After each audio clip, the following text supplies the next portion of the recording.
Ba-da-ba-bum-ba-bum-bum. I really like that new music. Welcome to the Daily HiFi podcast. What's going on? My name is Chana. We've got Mr. Joe and Tell with us today. What's going on? Oh man, what's not up? I mean, like, there's so much up. Apparently, there's a tsunami that's about to hit. Oh, let's hope that doesn't happen. Is this like that storm, Joe? Oh yeah, storm that never happened. Yeah. Who knows? Who knows? What's going on? I need to pop out my chat over here in a different window. Boom. Steven Garcia, how's it going from Fresno? What's up? Marv, aloha. Hey, K-Man. And Wendell. Marv says, Wendell. just bought a mint JVC RS600, 10K MSRP for 140 bucks. What? We'll go in the garage. Damn, okay. You got it like that, huh, Marv? All right. RS6000. What's up, David Cook? All right. Yeah. You guys have any questions that you definitely want answered? Super chats are always welcome.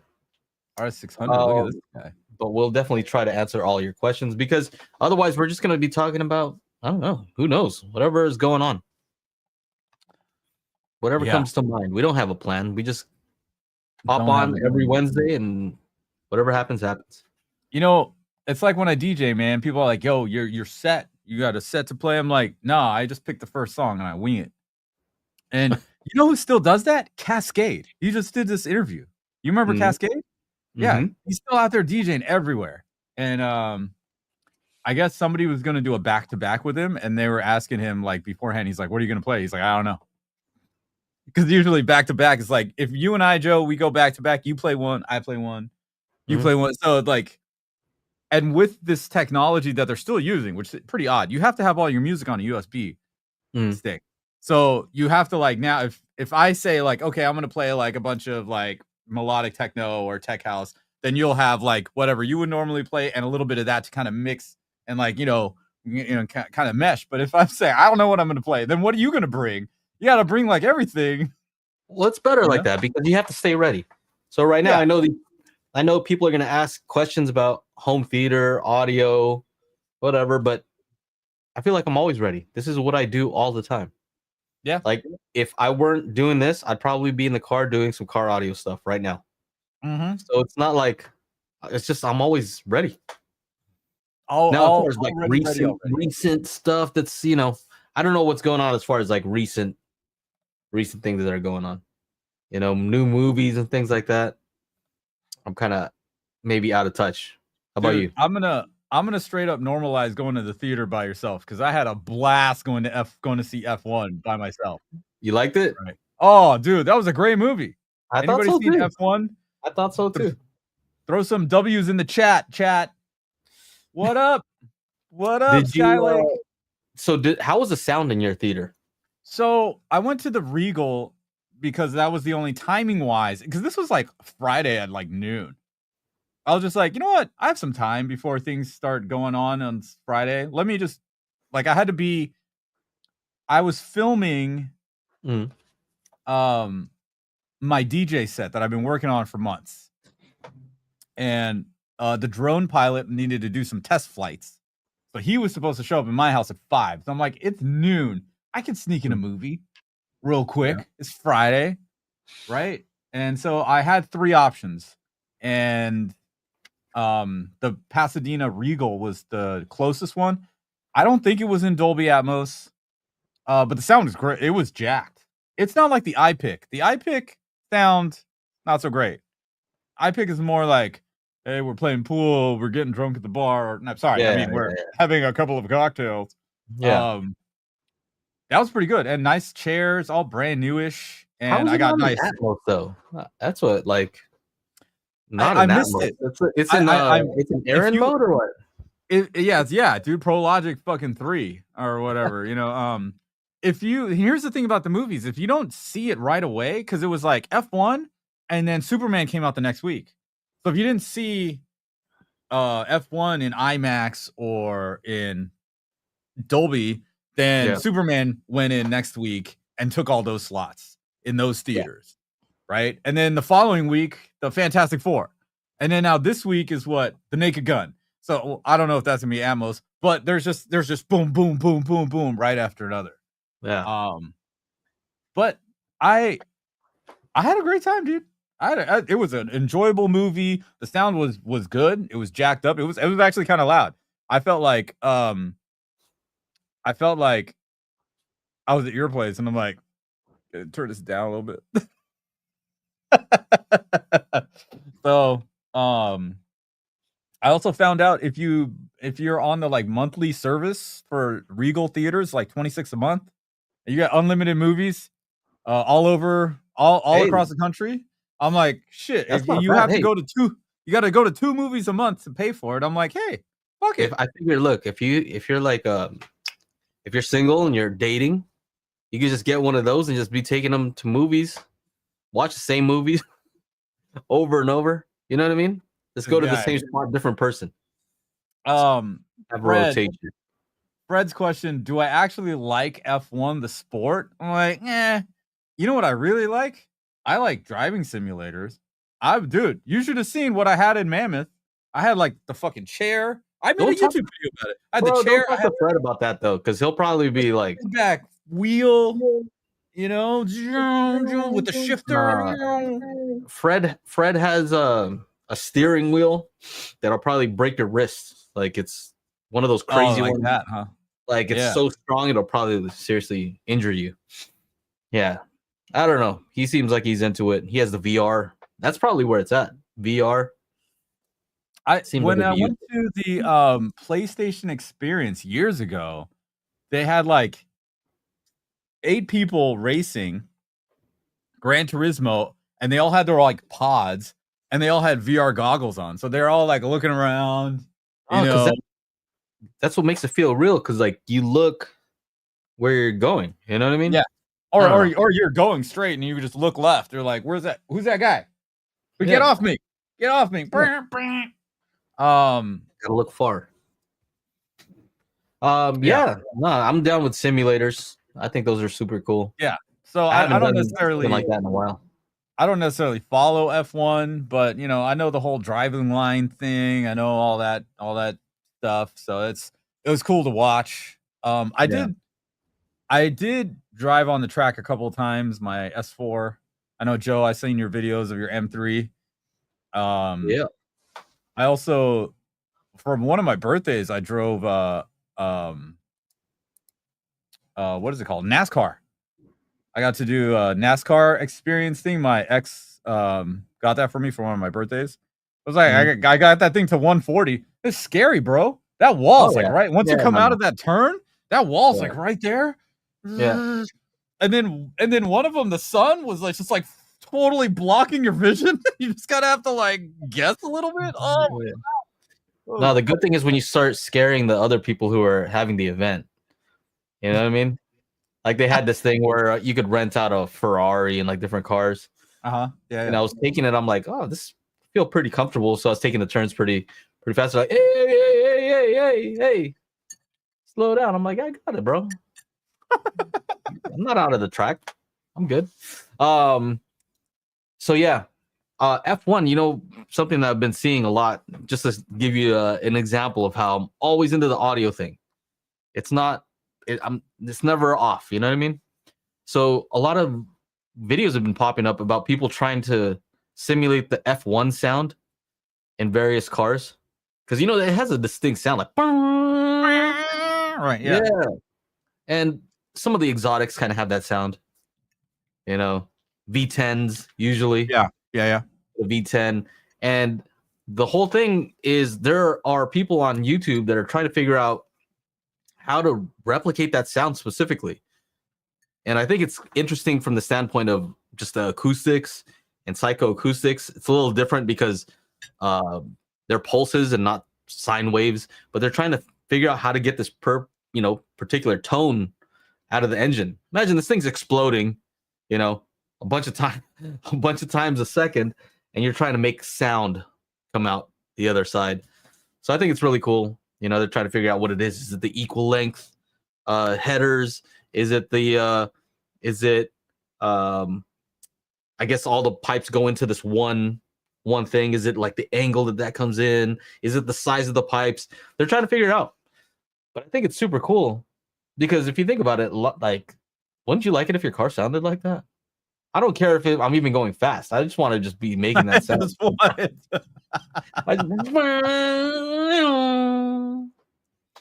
Yeah. Anyway, so even when it comes to car stuff, I'm always thinking about acoustics related things. You know, I've been doing a lot of car audio stuff lately.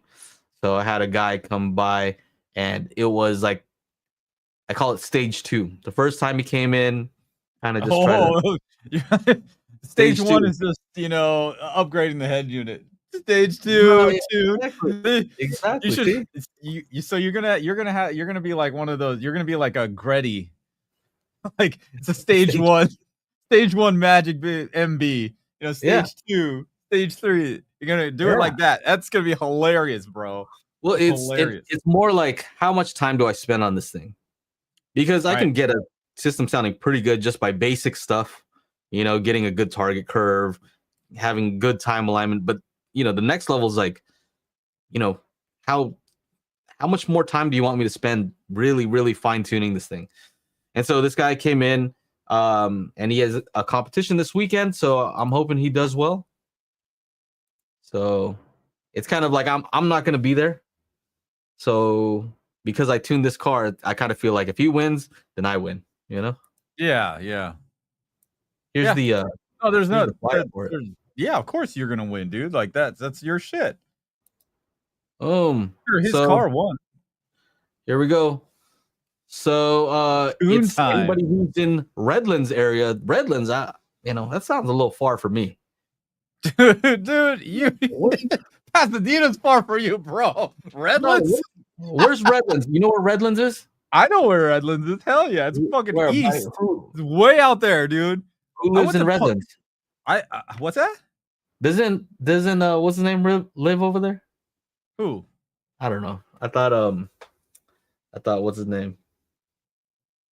Dude, your boy that always goes to you to like CES and stuff like that. Elon. Oh, Elon. No. He doesn't live. He doesn't live in Redlands. I think he's in Northern California. Oh, okay. All right. Yeah. Never mind. Yeah. What do you call it? That goes to show. I don't know. I don't go to Redlands, but if you're in that area or want to go to this area, there's a competition. Yeah, car audio competition for sound quality. Just pop in. Yeah. It's not cars and coffee. It's car audio and coffee. Yeah, it's right outside going to Palm Springs. Yeah, dude. So yeah, I've been to Palm Springs. I'll drive to Palm Springs to go on a little vacation. Or go to the outlets. Yeah, but for a car audio competition, maybe if I take the Lexus, the hybrid, I won't mind. Yeah, the van is like 14 miles to the gallon, bro. 15 miles a gallon. That's why if you're ever wondering. Really? Yeah. You think I want to be driving over there? Hey, well, we're gonna go fucking hang out in like 2 weeks, man. I can't wait, bro. Yeah, what are we doing?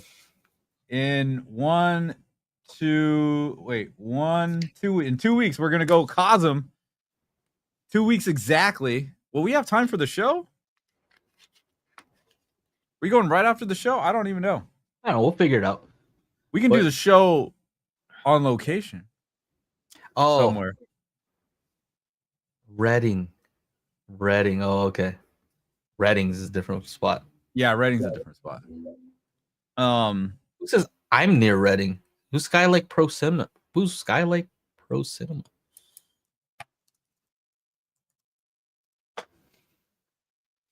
Okay. Yeah, Cosm. You want to bring that up? Show people what Cosm is if they don't know. Should be pretty cool. Yeah, I'll bring it up. Bring it up. Where's that? Where's this other man? I'm there to be Chana's wingman. I'm the wingman. I'm the best. There it is. Boom. This is it's like a immersive experience, and we're gonna go see the Matrix, the shared Matrix. gonna be cool. Yeah, it'll be fun. Yeah. Hopefully they have some good food over there. I'm just down to eat some good food, watch a movie, chill out. Hopefully they have some good video and audio. Cosm lost. So it's over by SoFi Stadium. Yeah. Yeah, it's gonna be cool. We're gonna be doing that, watching The Matrix. The Matrix. Giddy up. Yeah. There you go. Yeah. That's exciting. Yeah. 2 weeks. It's the day after my birthday. That's right. August. Fantastic month. David Cook says that he went to Cosm for The Matrix this past Friday. I would say it's sit mid to higher up on the second balcony. I sat middle bottom on second balcony and my neck was hurting. Oh, we got that taken care of. What do we do? Third? Yeah, we're on the third floor in the middle front. Right up front in the middle. Yeah. We'll see what happens, man. I can fucking recline. I'm all good. I can slouch. I'm fine. I can totally see it normal. It's like when you ever accidentally open your phone and it's in like the camera opens up and it's like selfie. Yeah. You know what I'm talking about? You're all, oh my god. Turn that thing off. You know what's weird is that like all these people like you probably don't see it. Like I see random clips like on TikTok and stuff like that. And all these streamers have moved from actually playing games to doing IRL streams. So there's just them hanging out. And they're always like on the phone at the fucking worst, like FaceTiming at the worst angle. Like they're like it's just getting them from like right here. That's the worst. I know. Nobody looks good. I don't know who looks good like that. We did have some other questions here. Steven Garcia said he needs help. I have an Onkyo RZ50 with a 7.1 setup using M&K sound S150s, which I'm familiar with. You are as well. For LTR and clips for the rest of the setup, M&K are 4 ohm, clips are 8 ohm. Is this okay on the RZ50? Reverend Slim also has a follow-up. He says the RZ50 lets you set it to handle 4 ohm speakers, but that's a current limiter. You might want a separate amp just to get the most out of it. And then he also says, like I said, it's a current limiter. 8 ohm speakers will still work if set to 4 ohm. You know what? All I know is I think that those are very efficient speakers. Am I right in saying that?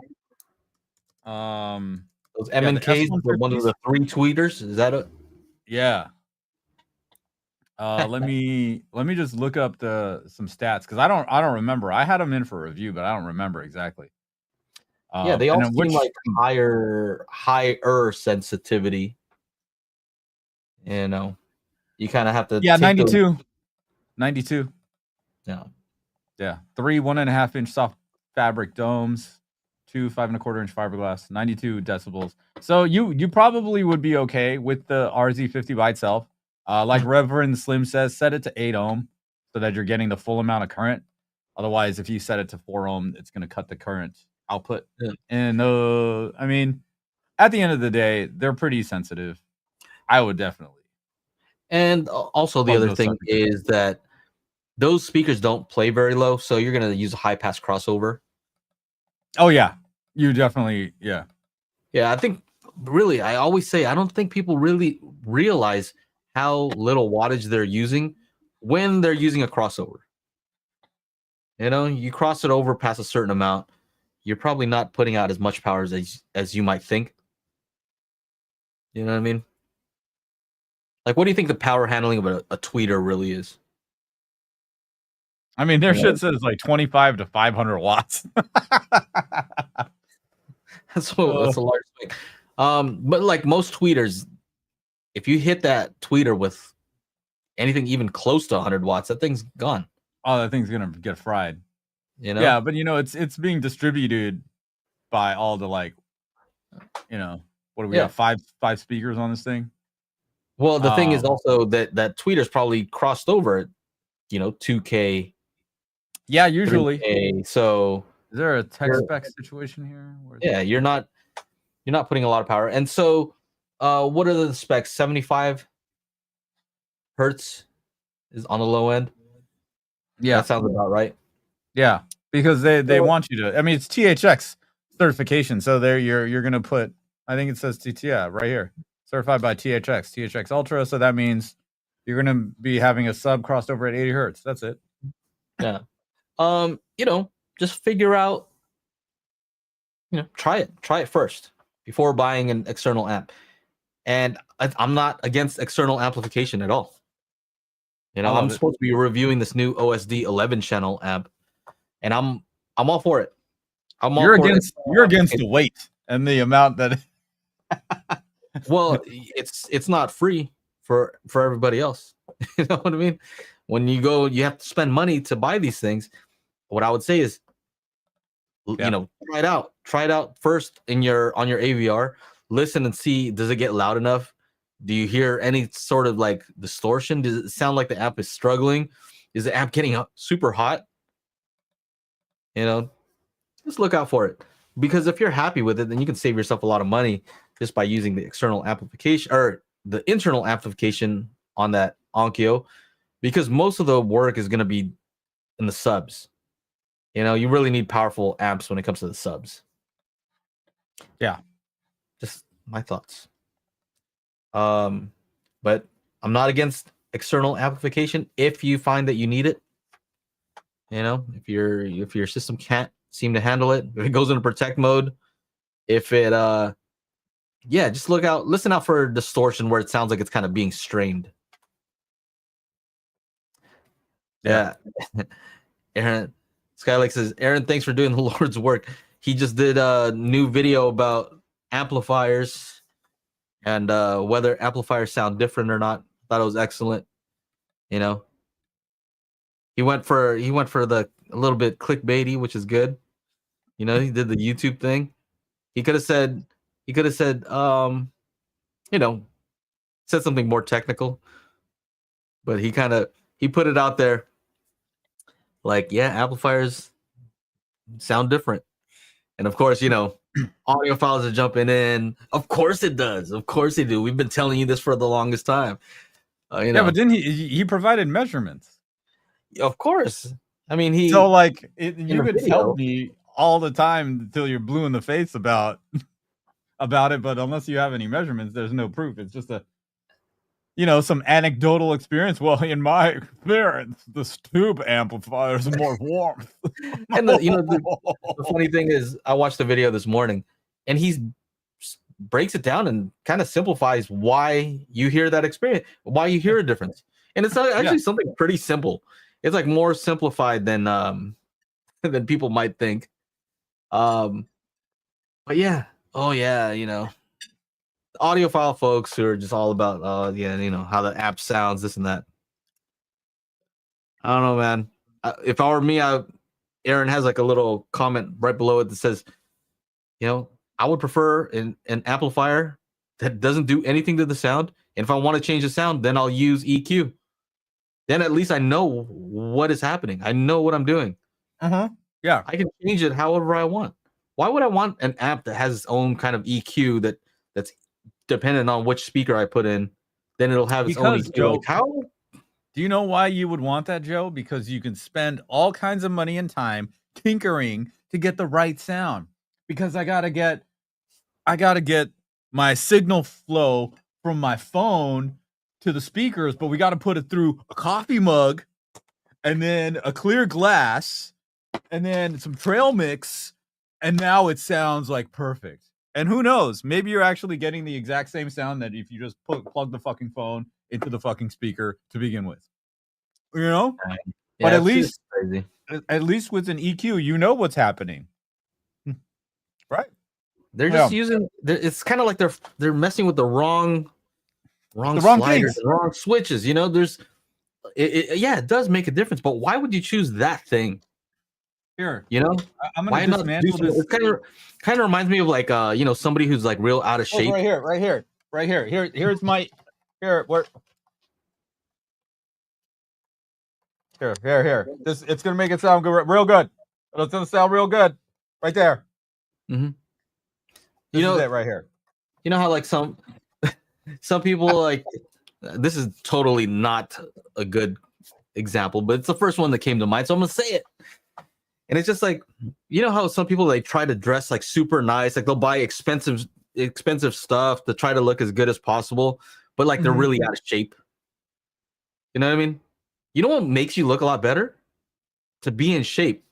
Like if you're fit, you know, like people who are fit, they all like almost everything looks good on them. I can give them the shirt and all the stuff I'm wearing. I'm like, why does it look so good on you, bro? Oh, because you're in shape. Okay. Yeah, that's probably a good start. So same thing with an amplifier, you know, if it's flat, it's accurate. That's a good starting point. And then just use EQ later. Where'd you go? You took off. Let's see, where did he pop? There you go. Yeah. Keep going. I'm right there with you. I don't know what happened. You know what I'm saying. You know what I'm saying. Yeah. Start off with a flat, neutral sounding amplifier. It's good. Yeah, and then use EQ later. I'll tell you what I think it is. I think it's really, and I don't mean to offend anybody who's. Oh no, let's offend them. Okay, that's fine. Let's offend them. What the fuck, Joe? Okay. Come on, let's go. I don't mean to, you know, because I just understand that not everybody wants to learn DSP and equalization because it's not easy anymore. You know, before you just had graphic EQ and you could just mess with sliders. Right now, if I want to change the EQ in my car, I have to bring out a computer. I have to bring out the computer, I have to plug it in, have to open the app, and it doesn't look like it makes any sense to most people. Wait, let me listen. You know? Wait, hold. Wait. Oh, okay, there you go. Sounds better. There you go. I measured with my ears. Synergy. That's synergy right there. So I get that a lot of people don't want to learn how to do that stuff because it's complicated. You know, especially folks who maybe didn't grow up using a computer. I know I grew up using a computer, so I'm just like, oh, I use a computer to do it? Cool, easy. But for other people, maybe they're just like, I do want to change the sound.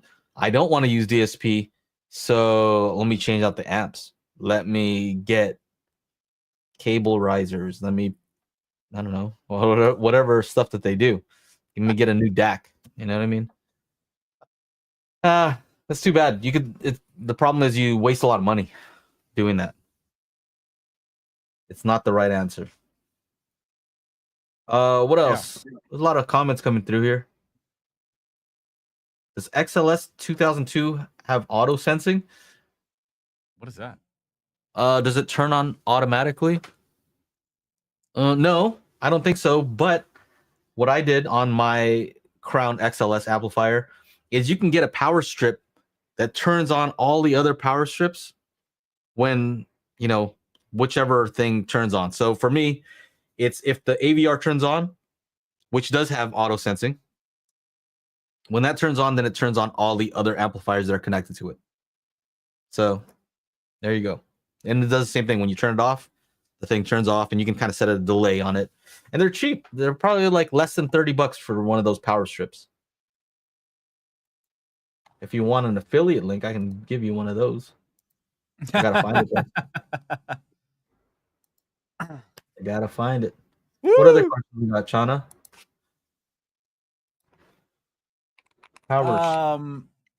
I'm sorry, man. I'm getting all these crazy emails, man. August is shaping up to be pretty amazing. Questions? Let's see here.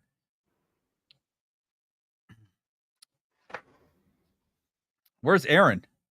What's up, fellas? Listen to some Kef Blades recently. My ears can't tell them apart from much cheaper speakers. What are these cheap speakers that you have? He has good for my wallet. Where's Aaron?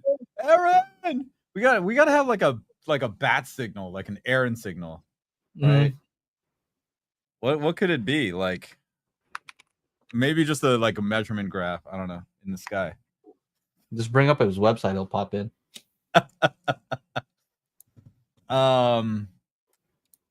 Hey, yeah, man. I mean, if you can't tell the difference, then it's great. You can save like $30K.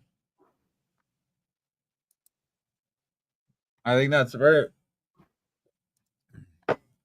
pretty much it, right? You save $30K.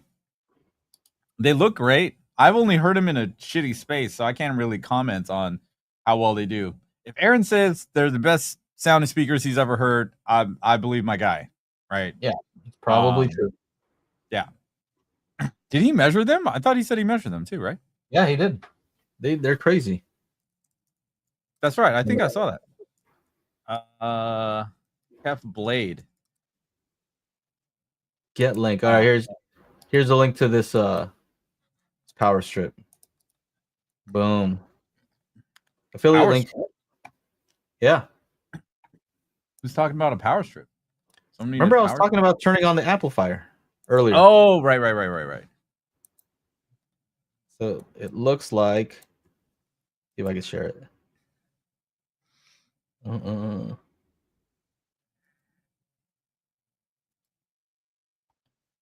Looks something like that. Trickle Star. That sounds dirty. So some are always on, and then you have a control one, and when that control one turns on, then it'll turn on any of the other ones that are in green here. Green. Okay. And it has the sensitivity thing on the side, so if you have a device that maybe doesn't draw a lot of power, it might not turn on. Might not detect. Yeah, sure. So you can set the sensitivity, and it works. $30. Nice. Yeah. There's a cheaper one too that I bought, but it's not, something about it is not as good. You know? Okay. Like it takes too long to turn on and off. Mosin asks, what's the best high pass filter and low pass filter settings for a bass shaker, Dayton BST 300EX, using mini DSP? I've heard 15 to 20 hertz high pass filter and 50 to 60 hertz low pass filter is common general movie use. LFE effects clean. Okay. Yeah, I don't know what the BST 300EX is. Because some of those tactile transducers, some play lower than others. You know, usually depending on how beefy it is. I know that those Crosons, they supposedly go down to 1 hertz. 1 hertz? Yeah. At that point, it's just clicking. Right? Like, you can't, like, when I play that stuff on my synthesizer, it's just a bunch of clicks. Perfect for sim rigs.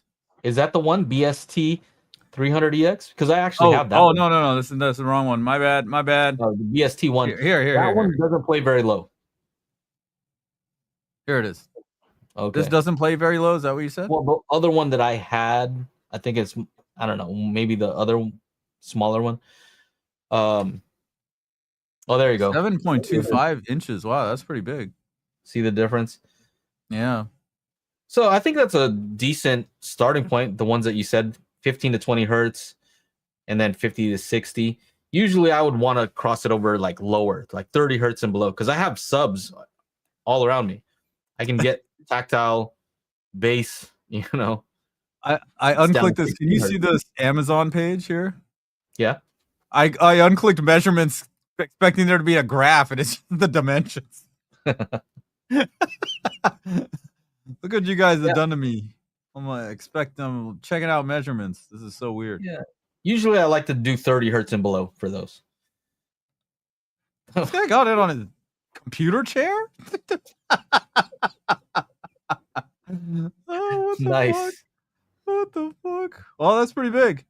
Yeah, the crazy thing is those things actually can make a sound if you mount it to wood and you just play that thing by itself. If you play it too high in frequency, you'll actually hear like voices coming out of that thing. Oh, here's from a sim racer or something. Yeah, right. Yeah, you can make that. Yeah. Is this at Fred's house? There he goes. Reverend Slim says you want transducers to roll in where your subs are rolling out. So depending on the subs you have is probably a good way to look at it. The hard thing about those is really doing the integration. Like, at what point do you cross those over? Because if they hit earlier than the bass hits you, it feels really weird. The timing, you mean? So the time alignment has to be on. You got to time it so that it is, I would say, even slightly later is my recommendation. Like, if it hits the exact same time as the bass, it could feel even still a little bit off. You know, so err on the side a little bit later. So anyway, what else? I mean, that's it for the starred comments, unless we're in here in this other comments situation. Okay.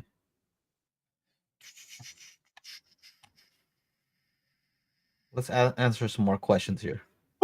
What are you talking about edibles on here for, Slim? What's going on? Did I miss that? How did I miss that? Oh, that was way. That was a 426. What do you guys do in the after show? I'm curious. What do we do in the after show? Look, first rule of the after show: you do not talk about the after show. Hey, look, I'll say it like this. You know, the after show is really for, you know, people who want to support what we do. We're on like episode 230 something, and so it's more for that. You want to support, it's a way to support. But I think we give more. I think people that are in that after show get more in return than what they put in. Everyday Jay, am I telling the truth? Not even just from friendship and conversation, but man, sometimes, you know, sometimes we have extra stuff. Sometimes we got some extra deals. Yeah, you know, some good deals for people. Sometimes we just want to send something out to somebody else. Yeah. You know what I mean? And then like you got Fred who had some trouble aligning his projector, and it was like a ordeal. Joe sat there with him for hours getting it right. Yeah, that's right. Yeah, you know, imagine of just a bunch of dudes that you know that you've talked to for the past year. Right? Some good dudes. What do you do for each other? I don't know. You don't really talk about like, hey, this is what the plan is. We're gonna go in there and we're gonna help each other out. You just help each other out. You know what I mean? It just kind of happens. We're just there, you know. Whatever happens. Sometimes there's questions. A lot of it's kind of like, you know, nonsense. A lot of shooting the shit. Maybe some life advice. Who knows? You never know. Yep. The after show is priceless. There it is. That's the mouthpiece of the after show. Today I'll actually be able to join. But yeah, after show, crew.dailyhifi.com.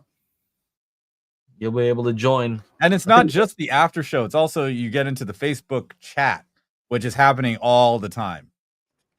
You know, Joe posted about doing car audio stuff today, right? You were tuning somebody stuff. Yeah. Today. Well, it's like, you know how people on Patreon, they might post like, you know, whatever behind the scenes.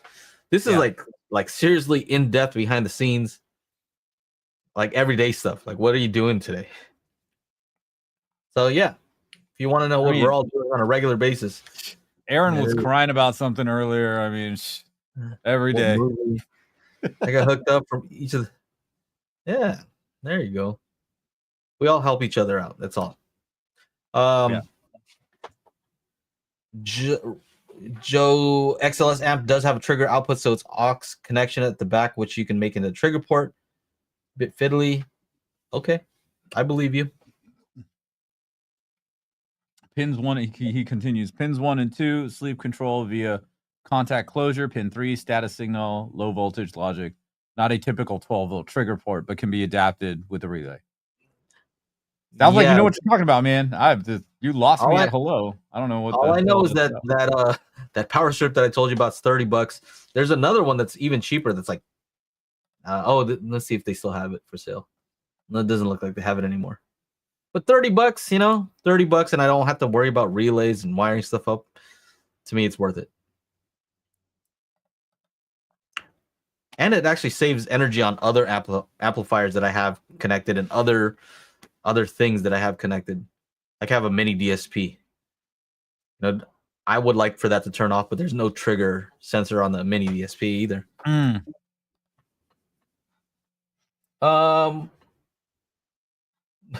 What else?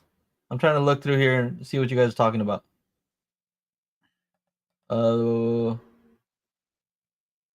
Rajan says, send me a link for Amazon in the UK and I'll buy via your link. UK. Now I got to do a UK one. Okay. Yeah. Are you set up for? Tell me you set it up, bro. I set mine up years ago for UK and Canada. Yeah, you have to go into the affiliate back end and like enable international. Did you do that before? Yeah. What happens if you just go to the one that I sent though? Does it not automatically go? Because that one's Amazon.com. It has to be Amazon.co.uk, right? Oh, like the site is different altogether. I see. I'll look. It says this item cannot be dispatched to your selected delivery location. Please choose a different delivery location. Okay, maybe this will work for you.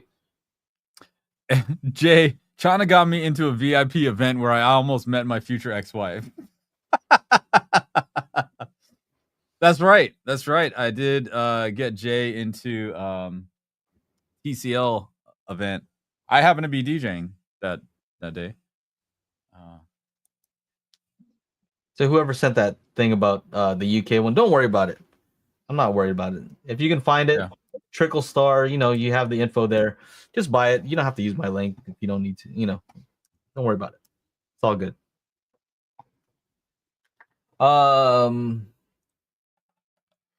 Those plugs are for US plugs. Oh, that's true. Oh yeah. That's you can use that. They got all right. Yeah, that's a big concern. Yeah, just you can figure it out. There's kind of like I'm sure there's others. There are others that do the exact same thing. Anyway, what else? What else is going on with you, Chana?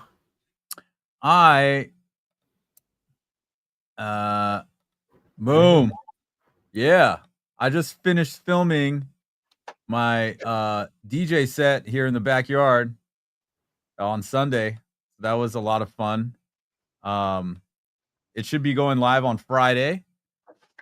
And when I DJ'd in January at that TCL event I just mentioned, and I had a full recording of the whole thing. And when I posted it in June, because like that happened when the fires were happening in LA, and I didn't want to like post all about like all this fun that I was having while people's houses burning down. Just felt a little tone deaf. So I waited till like June. Right. So like, okay, enough time's passed. Yeah. And then one of the comments was like, "This is awesome. Can you do one of these weekly?" And I was like, yeah. Like I would love to. But not I can't do it that so I was toying with the idea, hey, maybe I can do one a month. And I'm like, how can I make it like more special than me just playing songs? So I came up with, more work for me, but out of this DJ set, it took me like it's June. So from June to July to August, like 1 month, 1.5 months, let's say. I don't know. There's 15 songs on there, 555. I didn't even plan that. I just realized that right now. 555. So 15 songs on there. 5 of them are brand new mashups by me. 2 of them are brand new remixes, and 1 of them is an original with this the whole thing is kind of like Afro house. So it's kind of like laid back. It's not like like fist pumping. It's more like doom, yeah, like that. Yeah. Like you're about to chilling poolside in Ibiza kind of vibe, Okay. I start off with this. So what I did was basically made 8 tracks. So half of them I've touched. So if you want to hear those tracks, you got to hear it on the actual video because they don't exist anywhere else. So that was like my goal, was to make something like that. And I did, and I've been working on it for this whole time and practicing. And if you've seen did you see my video about the clip speakers? Man, yeah. I've seen a lot of your videos. A lot of your videos start off with you like DJing, and then you always do this. It's part of the song. It's part of the song. I'm crying. Yeah, right. Yeah. Somebody's crying. Somebody's crying. Yeah. Teddy Swims. I got a Teddy Swims remix. Tell me if I'm lying. Tell me if that's not what you see. No, that's exactly what's on there, man. That's exactly what's on there. And that thing you're doing with the shoulders, it reminds me of. I know what it reminds me of now. It's from Black Panther when they're gonna do the thing. There's just like everybody's just shoulders. You know what I'm talking about when they're about to fight? I don't remember, man. From Black Panther when they're gonna challenge. When he's fighting the other guy. I don't know. I'd have to see. Like right before that, everybody's just like. Somebody says, Andy V says, talk to me about calibrating. Talk to him. It's like talk to him, Joe. Talk to me about calibrating. And he says, are beans still going? Come on, yeah, of course. Of course they're still going. Someone actually just created a AVS thread, the official Magic Beans Audio True Target thread. I'll post a link to that. Boom, boom.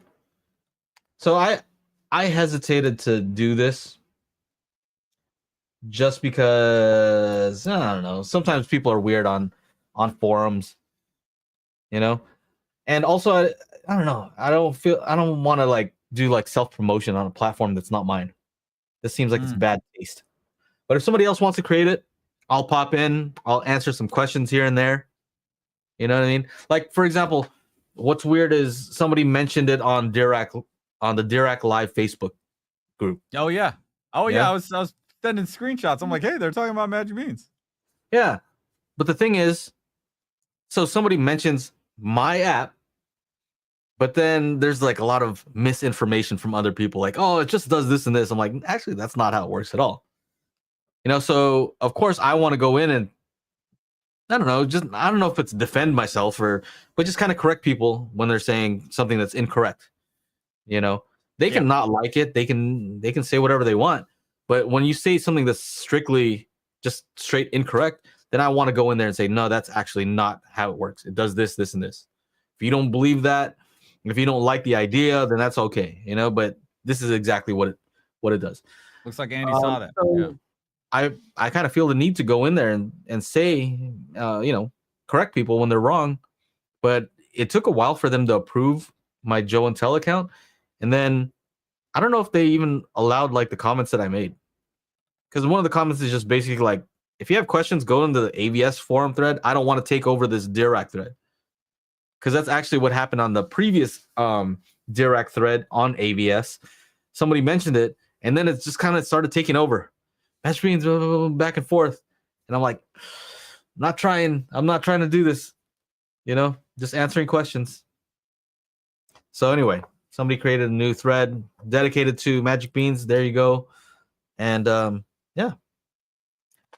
Hopefully that answers your questions. He says, but we do the best we can do. Magic Beans help, yeah. Yeah. Sometimes I don't know some of these folks. Sky Lake, Pro Cinema, you might be going by somebody else, by another name. So sorry if it doesn't seem like I know you. Maybe I do. What else? Any other questions? Comments? Oh, I forgot we could add this to the page. Hold on a second. There it is. Joe and Chana, calibration with the phone is becoming popular. I mean, Joe was doing calibrations using the computer. Is that a bad thing? I think it's not a bad thing.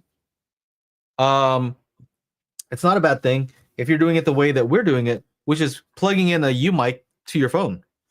So you're actually using a good microphone. Using the microphone on this to do series calibration is probably a very bad idea. You know, even on an iPhone, where at least you kind of have an idea of what the calibration profile of the mics are, because a lot of times they use the same mics. But this is not the optimal shape for a calibration microphone. You know, you can turn it this way and it can start messing up. You know. Yeah, right. So, and also if you try to do with an iPad, now that's totally the wrong shape. So I would recommend using a calibrated mic, and yeah, you can use the phone. Our Magic Beans app, pretty much the phone app is the same as the desktop app. There's really no difference between them. So whether you use a computer, a lot of people like to use the phone just because they have to measure speakers up close. And instead of having to drag around a laptop, you're just using your phone with the microphone. So it makes it easier.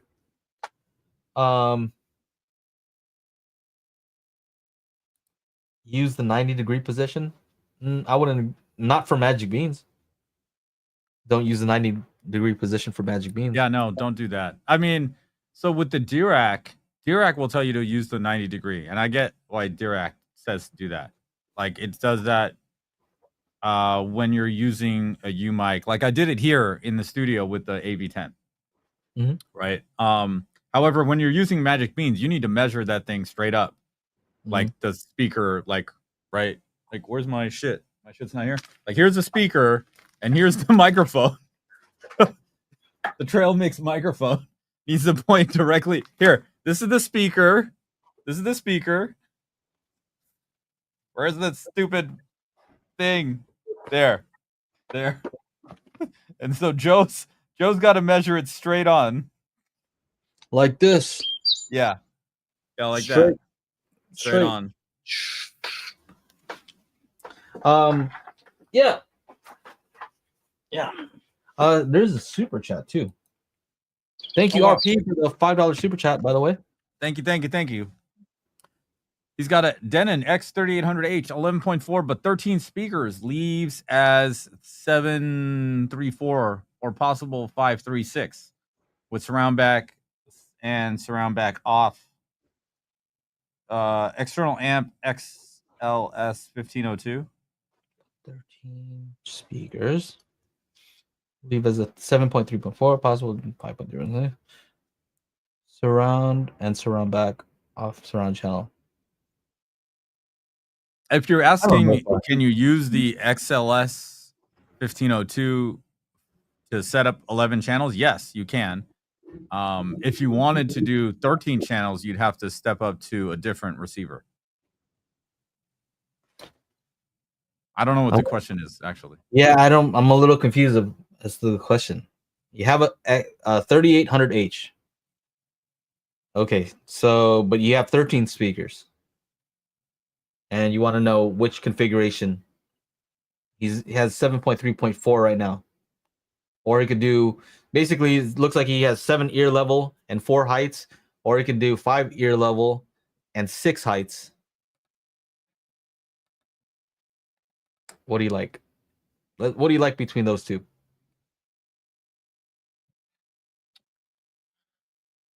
It depends on the space you have. You know what I like? I like 7 point whatever 0.6. But whatever space you have is whatever space you have. You can't do surround back, then go with 5, and then go with 6 height. 6. It's tough. It depends on the space. Slim says that it only processes 11 channels. You could run 4 surrounds off an external amp with the same signal, but you shouldn't.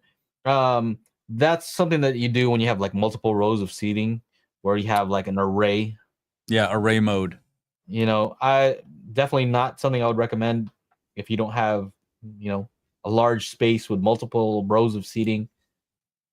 And even then, you probably want to add some sort of delay. I don't know that you'd want to send the exact same signal to each one. Hopefully that answers your question.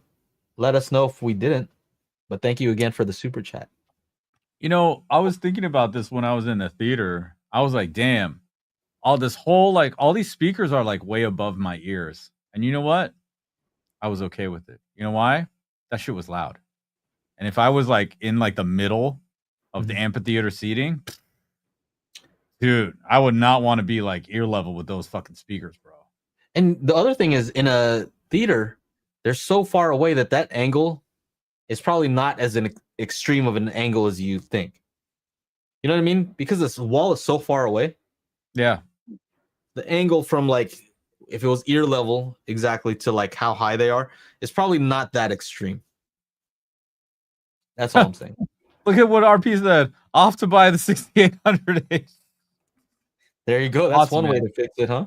Yeah. That's one way to fix it, for sure. I mean, that thing's going to probably last you quite a bit of time. You could upgrade. You could do like what? It'll handle 4 subs. It'll it'll power, it'll have the right voltage output on the RCAs to send to, to properly external power. But yeah, that's definitely a good one. Mm-hmm. Can't go wrong with that one. Yep. Slim says you have sound has way more room to propagate in a theatrical space, and that's true. You think about in a normal space how much of the direct sound you're getting versus reflected sound. Yeah. You know, and where you're kind of in a space where all the interactions have already happened. And so in a home, you're pretty close to the speakers. You know? I'm so fucking close to these speakers here. It's way different. Yeah. Way different. You know, once you start getting the speakers further away, things just start changing acoustically and psychoacoustically. Things just change as far as how the room interacts with the speaker. So it's different. What else? Wendell's chiming in. Chana told me the same thing. Depends on the space, so I went with 744. Yep. Rajan says 6800 versus Anthem. Oh, Joe doesn't like Anthem, so. Nah. Uh-oh. It's just a joke. Just a joke, everybody watching. There's somebody who said a question earlier too. Yeah. He said something like, do you think somebody's copying you or something like that when it comes to Magic Beans? I don't think anybody's copying me. I don't know. I think somebody was confused about that one guy had some script with that, and you said that didn't do the same thing as Magic Beans. No, if you're talking about like A1. Yeah, that guy. Yeah, that's more trying to do what Dirac is trying to do. We have an export that works with it. Oh, okay. You know, Magic Beans is very different in that it's doing something specific, which is trying to find the target curve that you're supposed to use. You know, and I think it's very good at doing that one specific thing and supporting as many products as possible. You know, so you can hopefully take a text file, import it into your DSP or whatever your AVR is, and then it applies everything. So, you know, trying to support all these different devices is really where it's at. And having an app that's cross-platform, it's easy to use. And we have a awesome group on Discord and now on AVS. So it's more than just the process. If I wanted to just tell somebody, hey, do this, and you can do it with RAW and take 8 hours, go for it. You know, that's not the secret. That's not the magic. The magic part is the fact that it's in an app form that's easy to use and it works well. And, you know, there's a good support behind it. So try to do that. I dare somebody to try to do that and support all of the things that we support, because I know how long it takes. I know how much time it takes to create the app. I know how it's nonstop. So if somebody can invent, you know, hours out of the day, go for it. You know what I'm saying? Like we've been doing this for 2 years. This is what I do from the morning to night. So if somebody could figure out how to do all that stuff and they want to do it, go for it, you know? Dare you. You're gonna make it your life. Yeah, pretty much. Pretty much. Dirac all day, 6800. Just 3 different companies are using calibration with phone to help with its product. I won't say names, but they're using the same lingo. Wow. Recently, just more people are promoting DSP and all sorts of calibration. Before you guys get it, seemed less common. Yeah. We were definitely talking about it. A lot more. Yeah. Somebody said AI can scrub it pretty fast. AI is wrong so often. I had to correct it yesterday. Especially when it comes to psychoacoustic stuff, it just gets stuff wrong. You know. Well, if it's gathering information from sources that are saying shit wrong, it's going to be wrong, right? So AI is a good tool. It's not like the end all be all. It'll definitely help in certain situations with like busy tasks. That's really where you should just have it do some busy tasks and get some shit done for you, but you can't do everything. And it can't think. Well, at least the ones they give us can't think yet. Well, good luck. Hey, if I could have support that was actually good, that was all AI, then that would save a lot of time for a lot of people, but it just doesn't, you can't do it. You know, imagine like if for the people who are in the Discord group and the types of questions that are being asked, imagine if you had AI trying to answer all those questions. It'd give such bad advice. It's almost comical. It's not even close. I really wanted to have like, I needed help just answering the short comments for the videos, right? Because they were just like, you know, video gets released, there's like 200 comments in a day. It's just like, oh, like I can't get back to all these people. And so like I was, you know, I was trying to just have my ex go through and just be like on the short ones, you know, just be like, oh, thank you for watching. You know, oh, you know, whatever. And then anything technical, I'd just go in there and do it. Like I think if you were to make some sort of AI auto commenter, you know, that would help. You know what I'm saying? On like comments that were what's that? Well, I mean, YouTube already has that kind of like when you go through the comments, there's a thing that you can just click on. It's just like thumbs up, heart. Yeah. Great suggestion. Like, thanks for commenting. Like I like it because it's funny because like somebody would just says thanks, and there's like one of the options is for what? Like, I just tap that. Have you seen that? Because that shit comes up on mine. Like, you want to answer this? It's like you're welcome for what with a question mark, and then there's just the thumbs up. I'm like, yeah. Here's a question from David Cook. You want to answer that one? I think Slim might have a good answer for that. I know he was looking into this stuff.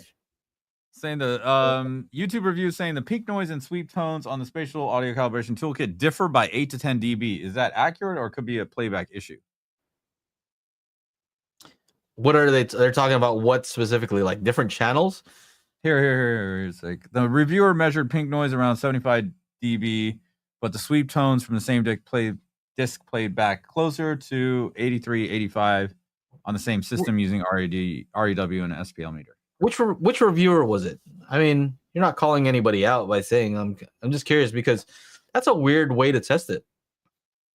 You know, SPL is dependent on kind of like the frequency that you're playing. So you say, okay, I'm measuring pink noise at 75 dB. Okay. If you have a speaker that can only play down to, let's say, 120 hertz, well, you can have the level exactly set. Let's say you set it to 75 dB and you don't move the volume at all. But then let's say you have the crossover at 120 and you move it from 120 to 80 hertz. So now it's producing more bass, but you didn't change the volume. You just changed the crossover. That SPL will show higher now because the bass frequencies have more energy. And so your entire SPL reading, if it's just a single number, will show that it's higher. That's why it's not really, you know, when I do SPL stuff with pink noise, I'm looking at the exact shape of the, you know, the waveform, not the waveform, the RTA. Right? I'm looking at the entire frequency response. I know who this is from. He said it right here. What's his name? I forget his name. HD Movie Source. Oh, Carl. Yeah, Carl. That's right. Yeah. You can't, a sweep is totally different. A sweep is a different type of test tone. Yeah. So each of those sections has, you know, they won't be necessarily the exact same volume as each other, but they're not intended to be that way. Like you wouldn't have pink noise in the advanced section and then the pink noise in the level matching be the same volume because they're two totally different things, right?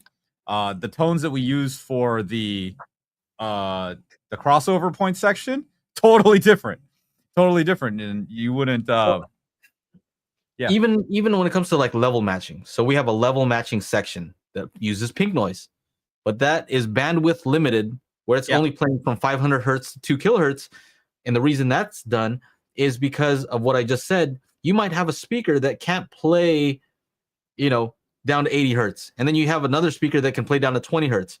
You can set them to the same level, but the one with more bass extension will show a higher SPL number. But that's not really how our ears work. You're trying to level match the area where we're most sensitive to hearing.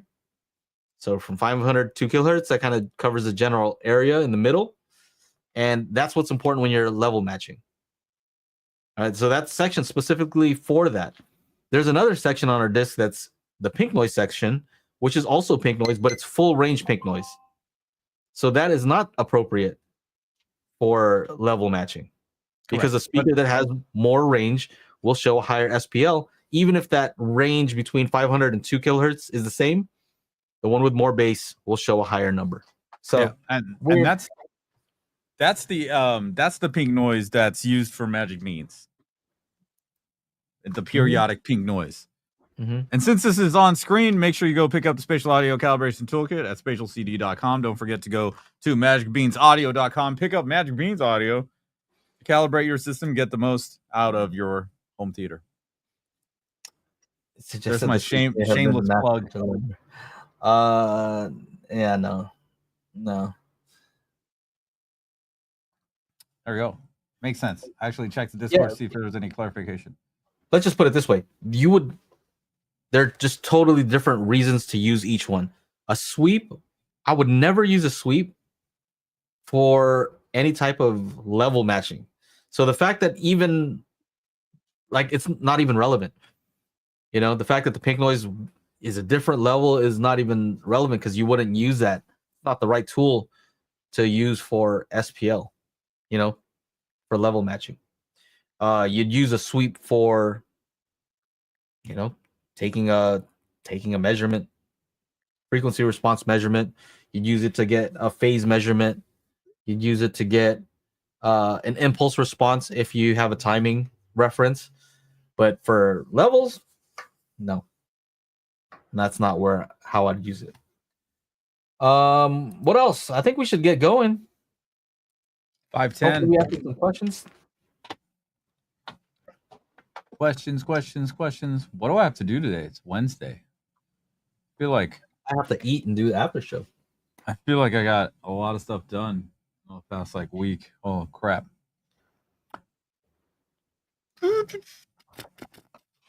I'm getting some amps from OSD. Oh, the 11? No. Hell. Oh, okay. All right. I was gonna laugh at you because the 11 channel is so heavy. Oh no, I'm getting 2 of the 8s. Oh, nice. Yeah. Sweet. That's right. Yeah, very cool. Yeah, let's head out. Which means I gotta calibrate this room again. Yay. And you know how many calibration files I run, right? Because right now I'm looking, right? So and there's a monitor right here. So I do one with the monitor, I do one without a monitor, right? Because if I'm using the TV up there and want to get more of an actual thing, right? So, and there's a desk. So I do one with the monitor and desk, and then I move them out of the way and then do one without. So, I mean, it's a pain in the ass, but you know, whatever. I could be working at a normal job or nah. It's not that I have to do it. I get to do it. There you go. That's the right wording right there. Yeah, I get to do that. Yeah, some people are like, well, you know, what's your schedule like? Oh, it's pretty odd. They're like, what did you do today? I'm like, well, I got up, had some breakfast, drank some coffee, DJed for like an hour. Then I went to the gym. And then, you know, got to the, you know, freshened up, got to the office at like noon. By the way, to answer this question, he says, I asked if you're requesting the new subwoofers from Polk Audio and Shoe. I'm not asking for any subwoofers. I don't want any more subwoofers coming in here. Those things are huge. Which one did Polk Audio just put out? I don't know, but I'll wait for somebody else to review that. I mean, it's hard to do like ground plane measurements and stuff like that in LA. There's not a whole lot of ground to deal with. That's right. Are you talking about this new ES10 10-inch subwoofer or ES12 12-inch subwoofer? I have the new. I made a video about the new SB5000. And you know, I'm trying to watch some cool Atmos movies at home, so that's why I was like, you know, Happy Gilmore is in Atmos. Happy Gilmore 2 is in Atmos. I gotta check that one out. Hey, man. Yeah. Let's get out of here. All right. Well, let's start in here. Oh, we already took care of this. Oh, this Magic Beans copy thing. Yeah, nobody's copying Magic Beans. Yeah, you know, at the end of the day, to jump back to that copying Magic Beans, or even if it's the toolkit or anything like that, you see something about people that copy and don't create is that they don't have the original ideas enough to differentiate from what's already out there. I know Joe, and Joe knows me. And if you guys don't know already, we are already working on all kinds of shit in the background that you don't know about yet. And we've hinted at those kinds of things. And they're just way behind. They are way behind what we have coming out next. Mm-hmm. Oh, did I say too much? Did I say too much? No. So like, it doesn't matter. Like, people can copy all they want. If they don't have the original idea and the know-how to actually put these kinds of things together, like, it's not really a concern. Yeah. We're already on the next one. You know what I mean? Like, if you want to copy the things that we're doing 5 years ago, I guess, I mean, they can do that. I don't know why you'd want to. It's already been done. Do you need another toolkit? Do you want a competing tool? Like, why? The thing's done. People who have already wanted to buy it bought it, you know? Yep. Or are gonna buy it. So and wait till you see the next. Not a good idea. Well, I wouldn't want to do it. I wouldn't want to go in and make another one. Yeah, because then you really look like you're copying us. Yeah, that'd be silly, right? Yeah. But anyway, yeah, that's like small industry. That's how we feel about it. It's all good. It's all good in the hood. Make sure to go to crew.dailyhifi.com to join up, be part of the crew. Of course, if you want to find out about any sales we have going on our products, follow us at the Instagram account. So that's at Spatial Group or Instagram.com/Spatial Group, and at Magic Beans Audio or Instagram.com/Magic Beans Audio. On behalf of myself, Mr. Joe Intel, Mr. Aaron Hardison, who is absent again. Tell you that guy. I love that guy. I'm not gonna say shit. All right. We'll see you guys on the next go round. If you're in the after show, we'll see you in just a few minutes. And if you're watching on the replay, make sure you come back Wednesdays, 4 p.m. Pacific, 7 Eastern, so you can interact with us, ask your questions, and have a great time. Because if you're not having fun in audio, fuck are you doing? See you next time.